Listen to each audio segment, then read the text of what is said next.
Hello बच्चों, स्वागत है एक बार फिर से आप सभी का अपने यूट्यूब चैनल श्री गुरुकुल में। और आज बच्चों हम लोग करने वाले हैं यूपी बोर्ड क्लास 12 के लिए, यूपी बोर्ड क्लास 12 इंग्लिश के लिए वन वर्ड सब्स्टिट्यूशन, जो इंपॉर्टेंट वन वर्ड सब्स्टिट्यूशन होता है। और हम लोग वो वन वर्ड सब्स्टिट्यूशन करेंगे जो आपके प्रीवियस ईयर में आ चुके हैं। ठीक है बच्चों, आप एकदम बिल्कुल सही सुन रहे हैं। हम वो वन वर्ड सब्स्टिट्यूशन करेंगे जो आपके प्रीवियस ईयर में आ चुके हैं। मैंने आप लोगों को पहले ही बताया था कि हम पिछले 10 सालों के पेपर में आए हुए जो वन वर्ड सब्स्टिट्यूशन है उसे सॉल्व करेंगे।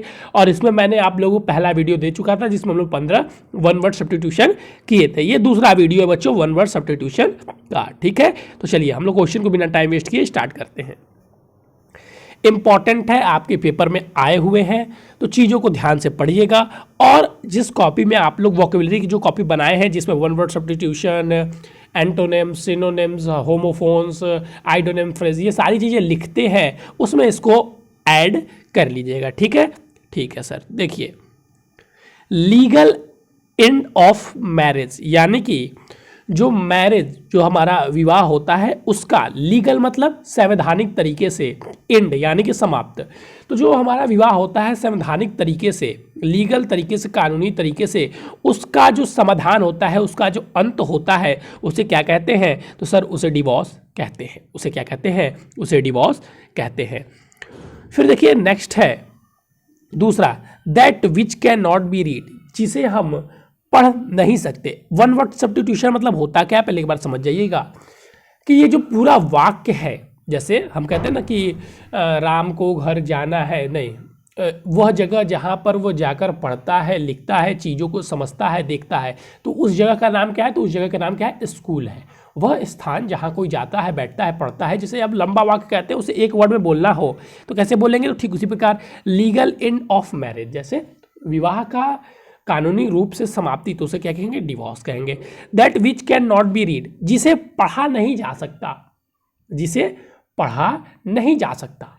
तो अगर आपसे कोई बोल दे इग्लिजिबल, तो आप समझ जाएंगे अच्छा जिसे पढ़ा नहीं जा सकता उसे क्या कहते हैं? इग्लिजिबल कहते हैं। जिसे पढ़ा नहीं जा सकता उसे क्या कहते हैं? सर जिसे पढ़ा नहीं जा सकता उसे इग्लिजिबल कहते हैं। तो वन वर्ड सब्स्टिट्यूशन मतलब पूरे वाक्य का एक वर्ड में आपको सब्स्टिट्यूशन देना है। तो ये सारे बहुत इंपॉर्टेंट है, इसको नोट करते जाइएगा। That which can not be read, तो उसका क्या हो जाएगा? Illegible. That which can not be read का क्या हो जाएगा?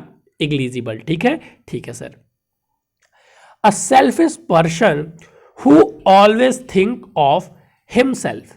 अ सेल्फिश पर्सन मतलब एक ऐसा व्यक्ति है जो सेल्फिश है, जो खुद के बारे में सोचने वाला है। Who always think of himself, जो सिर्फ स्वार्थी व्यक्ति है, जो सदैव अपने बारे में सोचता है, उसे क्या कहेंगे हम लोग? एक वर्ड में कहना होगा तो ऐसे व्यक्ति को हम लोग क्या कहेंगे? तो ऐसे व्यक्ति को हम लोग कहेंगे बच्चों egotist.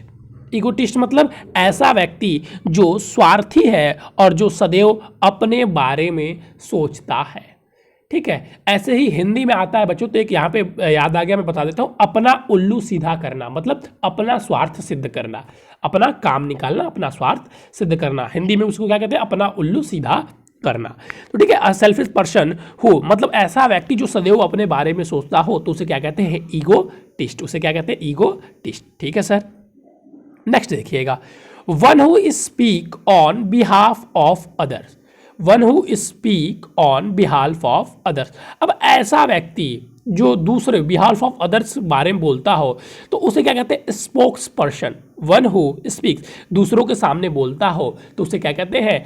Spokes person. Spoke person, one who speak behalf of others, तो उसे क्या बोलेंगे? Spokes person. ठीक है, कोई कंफ्यूजन है यहाँ तक? नहीं सर, तो इसको भी नोट कर लीजिएगा। देखिए मैं बहुत थोड़ा थोड़ा डेली देता हूँ, बहुत थोड़ा थोड़ा, क्योंकि अगर आप लोगों को एक साथ एंड में चीज़ें दी जाएंगी तो बहुत अधिक लगेगा।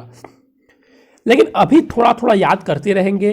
जो 10-5 में देता हूँ, कहता हूँ सुबह एक बार रिवाइज कर लिया कीजिए, तो आपके लिए चीज़ें बहुत आसान हो जाएंगी। नेक्स्ट देखिए, child born after the death of his father. Child born after the death of his father, posthumous. अब वो बच्चा जो अपने पिता की मृत्यु के बाद पैदा होता है, चाइल्ड बॉर्न यानी ये बच्चे का पैदा होना, आफ्टर मतलब बाद, the death of his father अपने पिता के मृत्यु के बाद। तो वो बच्चा जो अपने पिता के मृत्यु के बाद पैदा होता है उसे हम लोग क्या कहते हैं? तो उसे बच्चों हम लोग कहते हैं पोस्थुमस। पोस्थ्यूमस, POSTHUMOUS, वो बच्चा जो अपने पिता के मृत्यु के बाद पैदा होता है उसे क्या कहते हैं सर? तो उसे पोस्थ्यूमस कहते हैं। चलिए बहुत बढ़िया, बिल्कुल सही। नेक्स्ट देखिए, one who leaves the country to settle elsewhere. अब देखिए, अब कह रहा है कि वह, वन हु मतलब कोई जो अपनी कंट्री को छोड़ देता है, one who leaves the country to settle elsewhere, किसी दूसरे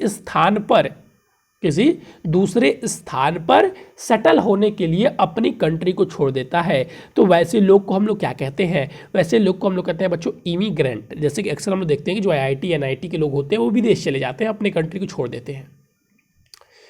कुछ लोगों के परिवार यहाँ पर रहते हैं और कुछ लोग तो पूरी तरीके से ही छोड़ देते हैं, वहाँ की नागरिकता ग्रहण कर लेते हैं। तो इमिग्रेंट जो सेटल होने के लिए अपने देश को, अपनी कंट्री को छोड़ देता है, उसे हम लोग क्या कहते हैं बच्चों? इमिग्रेंट। क्या कहते हैं? इमिग्रेंट। ठीक है, ठीक है सर। नेक्स्ट देखिएगा, अ person who lives by himself, a person who lives for himself. तो ऐसे पर्सन को हम लोग क्या बोलते हैं बच्चों? ऐसे पर्सन को हम लोग बोलते हैं रिकल्स। ऐसे पर्सन को हम लोग क्या बोलते हैं? रिकल्स।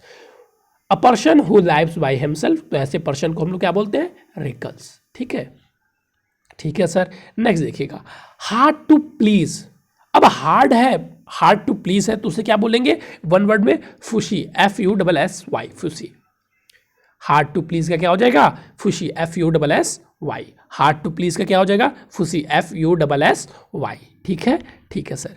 That which can not be corrected. अब जिसे करेक्टेड, जिसे सही नहीं किया जा सकता, that which can not be corrected, ऐसी चीज जिसे हम सही नहीं कर सकते हैं, जो गलत है तो वो गलत ही रहेगी, उसे सुधारा नहीं जा सकता, उसमें परिवर्तन नहीं किया जा सकता, तो ऐसी चीज़ों को बोलते हैं हम लोग बच्चों इनकरेजेबल। इनकरेजेबल क्या कहते हैं? इनकरेजेबल। तो इसको टिक कर लीजिएगा, ये भी बहुत इंपॉर्टेंट है। ये जो सारे करवाए जा रहे हैं आपको यहाँ पर, सारे आपके पेपर में पूछे गए हैं प्रश्न है, कोई बाहर से लेकर नहीं आया गया है। That which can not be corrected, जिसे सही नहीं किया जा सकता, तो incorrigible. One who know many language. अब ऐसा व्यक्ति हो जो बहुत सारी भाषाओं का ज्ञान रखता हो, बहुत सारे भाषाओं को जानता हो, तो ऐसे व्यक्ति को हम लोग क्या कहते हैं? अब वो व्यक्ति, जैसे इंदिरा गांधी थी, तो इंदिरा गांधी बहुत भाषाओं को जानती थी, तो ठीक उसी प्रकार one who knows many language, जो व्यक्ति 2 से अधिक लैंग्वेज मतलब अधिक मेनी लैंग्वेज को जानता है, उसे क्या कहेंगे? तो सर उसे हम लोग कहते क्या है? उसे हम लोग पॉलीगॉट कहते हैं। उसे क्या कहते हैं? पॉलीगॉट कहते हैं। एक व्यक्ति जो 1 से अधिक लैंग्वेज को जानता है उसे हम लोग क्या कहते हैं? पॉलीगॉट कहते हैं। चलिए बहुत बढ़िया, ठीक है। तो बच्चों आज के लिए आपके ये 10 इंपॉर्टेंट वन वर्ड सब्स्टिट्यूशन थे। अगर आप लोगों को पुराना नहीं मिला है तो प्लीज़ बच्चों पुराना आप व्हाट्सअप के थ्रू हमसे मांग लीजिएगा, हम आपको सेंड कर देंगे। आज के लिए बच्चों बस इतना ही। लेकिन बच्चों अगर आप हमारे इस चैनल पर पहली बार जुड़े तो बता देना चाहूँगा कि हमारे इस चैनल पर क्लास 10th और 12th की तैयारी हिंदी मीडियम की बिल्कुल फ्री में कराई जाती है। अगर आप भी करना चाहते हैं तो आपको सबसे पहले चैनल को सब्सक्राइब करना होगा। और ये हमारा व्हाट्सअप नंबर है 9532060199। इस व्हाट्सअप नंबर पर भी मैसेज कर दीजिएगा ताकि आपको जो नोट्स PDF ये सारी चीज़ें मिलती हैं वो मिल जाए। ठीक है बच्चों, ठीक है sir, thank you, have a nice day. फिर मिलेंगे नए और इंपॉर्टेंट टॉपिक के साथ।